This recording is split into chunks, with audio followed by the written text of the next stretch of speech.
Olá a todos, a paz do Senhor. Hoje teremos mais uma lição da nossa EBD, a lição de número 7, com o título Aliança com os Gibeonitas.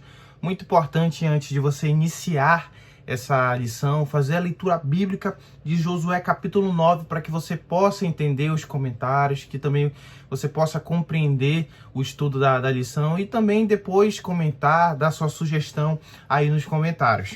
A orientação pedagógica para essa lição, ela vai dizer que a gente tem que olhar essa lição com uma outra perspectiva, que as batalhas espirituais elas não estão só naquele ambiente de possessões, mas que também pode se encontrar num ambiente totalmente ordinário em relações humanas, ou seja, no nosso dia a dia, naquelas pequenas coisas a gente pode contemplar uma batalha espiritual, e que as nossas decisões devem ser tomadas sempre através da oração e da leitura da sua palavra. Amém? Um dos objetivos dessa aula é não menosprezar as estratégias do inimigo, mas procurar conhecê-las.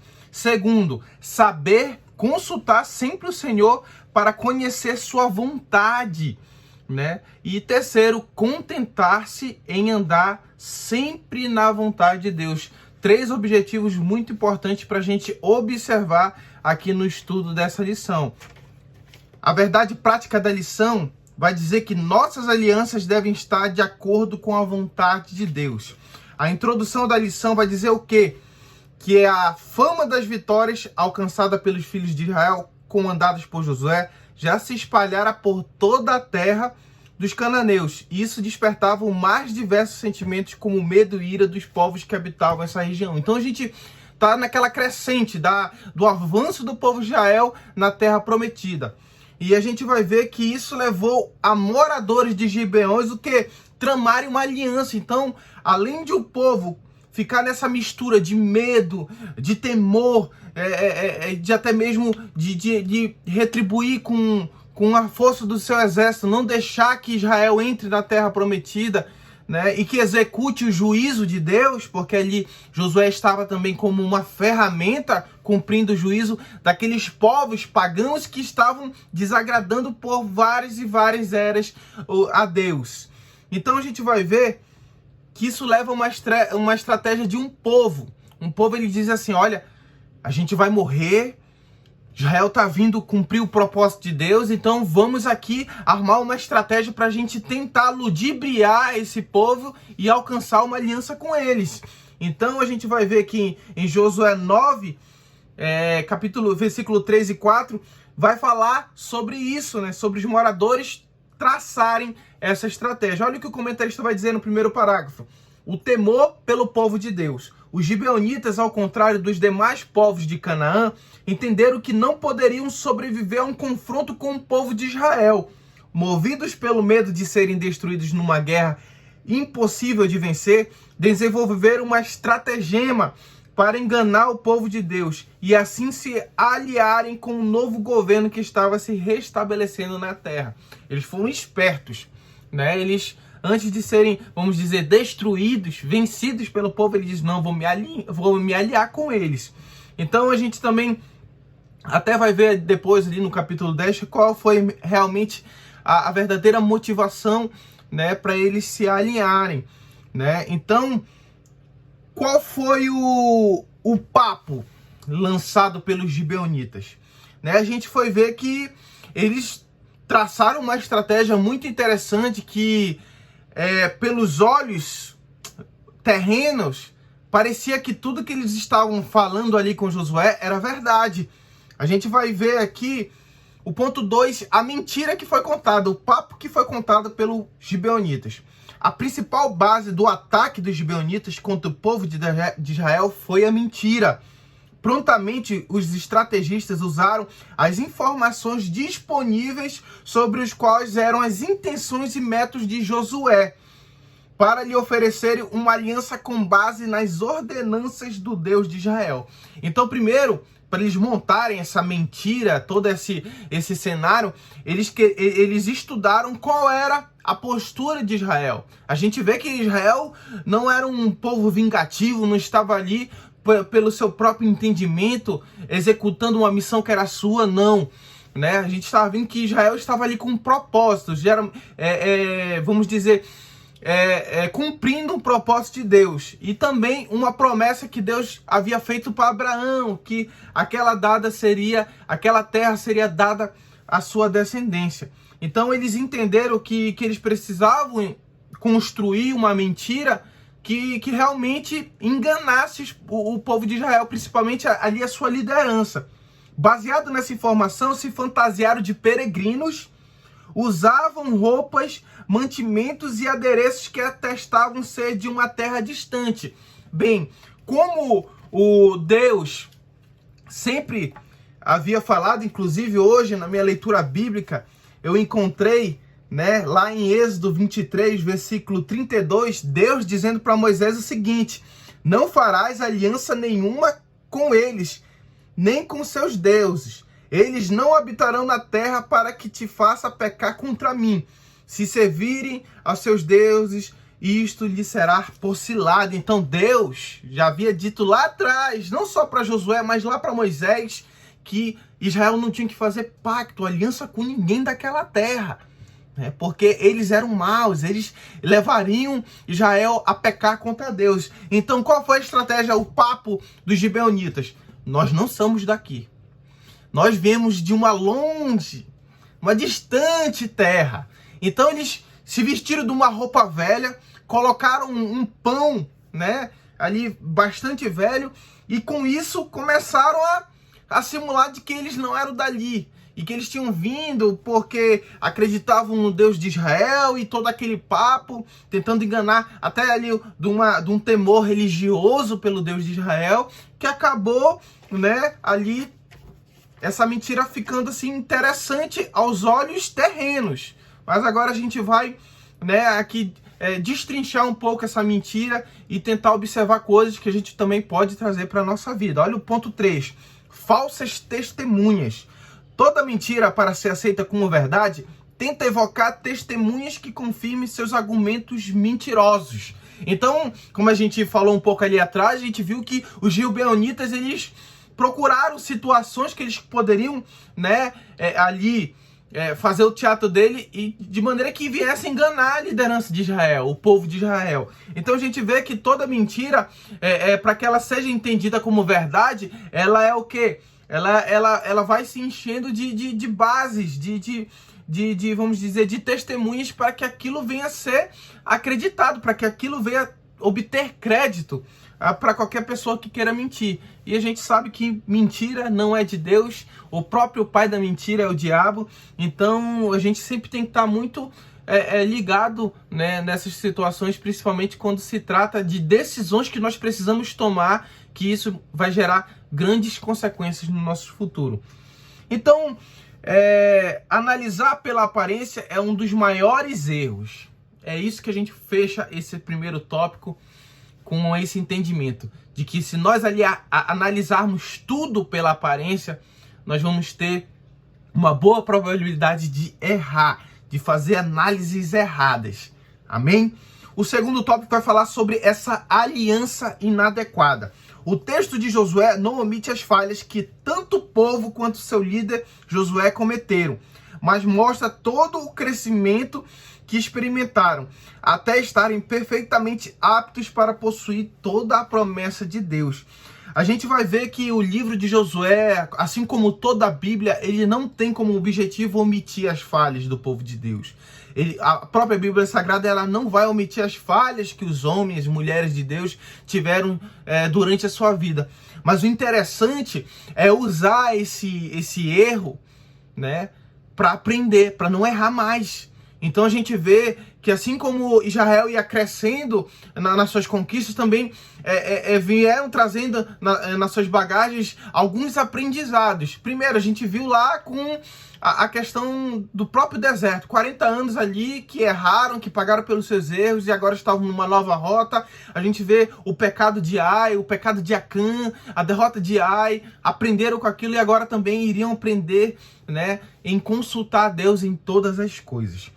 Primeiro, justamente esse tópico que a gente vai falar agora. Não consultar o Senhor. Qual foi o erro dos israelitas? Não foi só ouvir aquele papo furado dos gibeonitas, mas foi não consultar a Deus sobre tudo aquilo que estava se desenrolando. Talvez motivados pela sua autoconfiança exacerbada após grandes vitórias. Talvez isso foi um dos motivos de eles não terem consultado Deus. Peraí, a gente está vencendo, a gente já errou ali atrás, já consertou, então agora eu acho que a gente pode criar uma certa dependência de Deus. Agora dá para mim tomar minhas atitudes. E acabaram que tomaram a atitude errada. Olha aqui, uma estratégia diferente das que já haviam enfrentado, né? A gente vê que uma estratégia dessa dos gibeonitas até pegou o povo de Israel de surpresa, porque nenhum inimigo, né, tinha até então tomado a iniciativa de enganar o povo de Israel, como os gibeonitas fizeram. Eles estavam acostumados ali com o quê? Com realmente do povo se preparar para enfrentar o povo de Israel. O grande diferencial de sucesso nessa campanha sempre foi a bênção de Deus sobre suas decisões. A gente vê que as vitórias de Israel vieram por quê? Porque Deus estava na frente. Deus dava instrução, Deus dava até a estratégia de como o povo vencer as batalhas. Então, nessa situação também, Deus poderia ter instruído e Israel não deveria ter feito aquela aliança. E justamente nesse episódio, Israel celebra uma aliança com um povo desconhecido sem, contudo, consultar a Deus. Olha, um povo desconhecido. Você deixaria alguém desconhecido entrar na sua casa? Você faria uma aliança? Olha, a palavra aliança é muito forte. Você casaria com um desconhecido? Provavelmente a sua resposta vai ser não. Por quê? Desconhecido, a gente não tem conhecimento. Então fazer uma aliança com um povo desconhecido já era muito ruim. Principalmente quando não se tem o quê? A instrução de Deus. Olha, o segundo tópico vai falar sobre o comprometimento dos líderes. O comentarista vai dizer: uma aliança firmada com juramento em nome de Deus pelos líderes da comunidade tinha muito valor.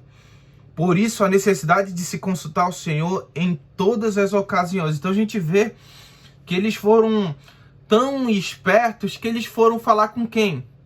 Com os líderes. Geralmente a gente não diz assim: eu não vou falar com os burros, eu vou falar com o dono dos burros ou o dono dos bois. Foi basicamente o que aconteceu com os gibeonitas. Ele falou: eu vou mentir e convencer quem? A liderança. Porque se eu convenço a liderança, eu convenço todo o povo. Porque quem toma as decisões são a liderança. Só que decisões tomadas pela liderança, elas vão gerar impacto em todo o povo de Israel. Então era necessário que toda decisão realmente tivesse que ser consultada a Deus, porque ali não se tratava de 100, 200, 300 pessoas. O contexto histórico vai dizer que era aproximadamente 3 milhões de pessoas, mais ou menos, era o povo de Israel. Então tinha uma grande importância cada decisão que iria ser tomada. O problema não é a aliança em si, pois Deus recomenda que a aliança seja preservada, né? Então, o que o comentarista quis dizer aqui? Que o problema não foi a aliança em si, né? Porque Deus havia proibido que aliança com os povos pagãos de lá, né? Mas já que eles já haviam feito a aliança sem consultar a Deus, ele não permite que você venha quebrar uma aliança. Então olha aí, se liga aí, cristão. Você que faz uma aliança, você que assume um compromisso com alguma pessoa, por mais que você não venha consultar Deus, você, a partir do momento que você assume o compromisso, você tem que ir até o final, porque já é a sua palavra, é o sim, sim ou não, não. Então Deus, né, ele vai reforçar isso lá na frente, quando Saul, né, quebra essa aliança com os gibeonitas. A gente vai ver que vai vir um tempo de fome lá. Por quê? Porque Deus, ele não se agrada quando nós quebramos a aliança. Mesmo que essa aliança ela não tenha sido na vontade instruída por Deus. O problema foi não ter consultado o Senhor, dando antes ouvido a mentiras, né? Isso também pode ter sido gerado por uma certa independência que a gente falou lá atrás e uma rebeldia, né? Talvez ali uma prepotência da parte da liderança e não querer consultar Deus. Isso foi realmente de uma falha ali da liderança. O resultado é que Israel foi enganado e precisou ser fiel a esta aliança para sempre. Eles juraram perante Deus, né? Fizeram uma aliança. Então, agora eles não poderiam voltar atrás e não poderiam até atacar e conquistar as terras que eram, vamos dizer, dominadas pelos gibeonitas. Então, eles tinham que ser fiel àquilo, né? Como eu disse lá atrás, nós, quando assumimos compromissos, temos que ser fiel até o final, né? Então, a gente precisava atentar para isso, porque precisamos tomar atitudes na nossa vida que sejam direcionadas por Deus. Vamos ao terceiro ponto que a gente comentou lá atrás. Olha como vai refletir a decisão da liderança. Ela vai refletir em murmuração interna, né? É o nosso tópico 3 aqui, que vai dizer que a decisão tomada pelos príncipes em firmar aliança com o povo pagão gerou consequências para todo o povo e principalmente criou uma instabilidade dentro do arraial.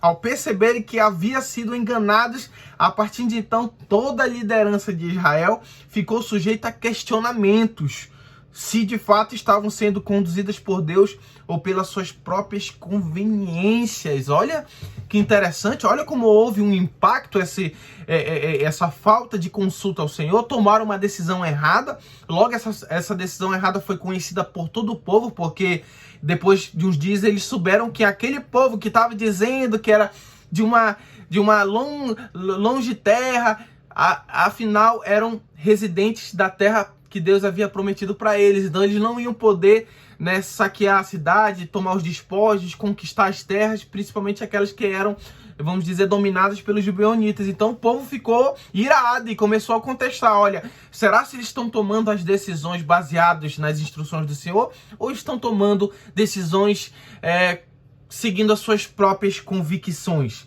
Então houve essa crise de confiança na liderança que gerou murmuração, e a murmuração, rebeldia, discórdia, e Josué e seus oficiais precisaram rever suas atitudes para reconquistar ali o favor de todo o povo.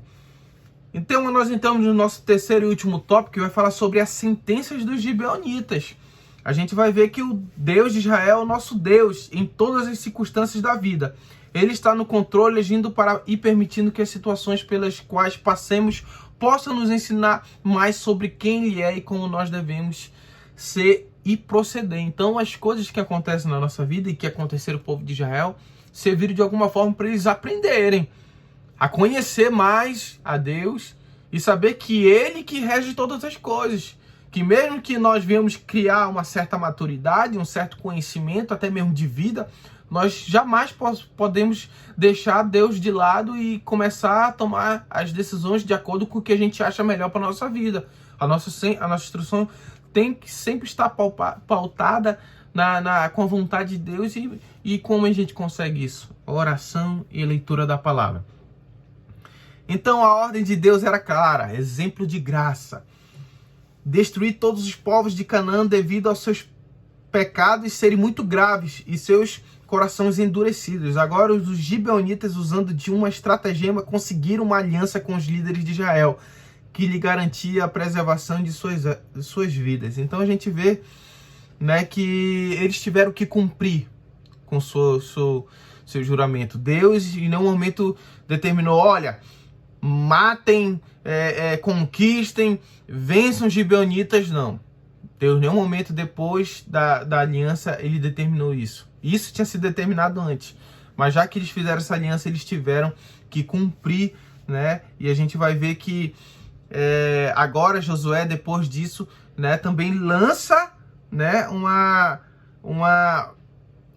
determinação ali para eles. Eles passam a ser rachadores de lenha e tiradores de água. Josué, exercendo sua liderança, decidiu manter a aliança feita. Isso a gente acabou de ver, que garantia a vida dos gibeonitas, porém os condenou a viverem de forma servil aos filhos de Israel. Então a gente finaliza essa lição aqui dizendo que o quê? Que Israel manteve sua palavra, mesmo não tendo sido destruída por Deus, manteve ali o seu juramento, só que agora os gibeonitas, como eles mesmos se apresentaram a José, que seriam seus servos, eles passaram realmente a servirem e desempenharem vários papéis ali, como tirar água, rachar lenha, ou seja, muitos deveres eles tinham ali para somar esforços com o povo de Israel. Então, Josué, depois dessa falha, ele entende que eles, né, deveriam, vamos dizer, pagar o preço dessa aliança. Então eles deveriam pagar o quê? Servindo o povo de Israel. Então essa lição ela é muito prática para nossas vidas. Devemos sempre ouvir a voz de Deus. Da pequena instrução até a grande decisão, a gente tem que ser instruído. Temos que buscar, conversar com Deus em oração. Às vezes você tem que tomar uma decisão rápida, mas ali naquele momento, ore em espírito, peça um discernimento de Deus, peça sabedoria. Por quê? Né? A gente viu a história aqui do povo gibeonita. Eles chegaram, eles entenderam o cenário. E o que eles falaram? Rapaz, eu não posso sair daqui, então eu vou fingir que eu sou de um povo distante.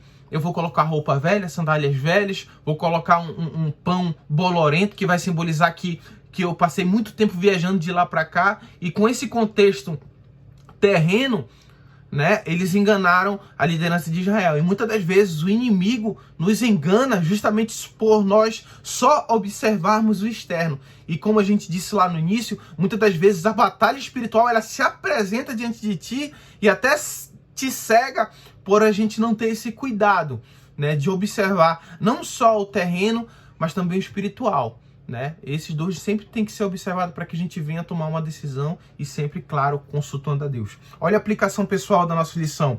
Deus tem preparado as vitórias para as nossas lutas, mas elas são condicionadas segundo sua sábia instrução. Por isso, consultemos constantemente ao nosso Deus e Senhor e procuraremos fazer integralmente a sua perfeita, boa e agradável vontade. Essa é a instrução para mim e para você nessa lição. Jamais possamos nos tornar independentes de Deus, mas que sempre a gente possa estar ali, debaixo das asas do Senhor, debaixo da sombra do Onipotente, porque Ele vai nos proteger e sempre vai nos instruir pelo melhor caminho, pela melhor decisão. Por mais que ela seja pequena ou grande, sempre ouça a voz do Espírito Santo, porque Ele nos ama, Ele é o nosso Pai e a Ele nós devemos sempre o temor e a reverência. Que possamos entender que estamos com um propósito nessa terra. Amém? Que Deus abençoe a todos. Se tiver alguma dúvida, deixe nos comentários e fique esperto aí que na próxima, nosso domingo, tem uma nova lição. Amém?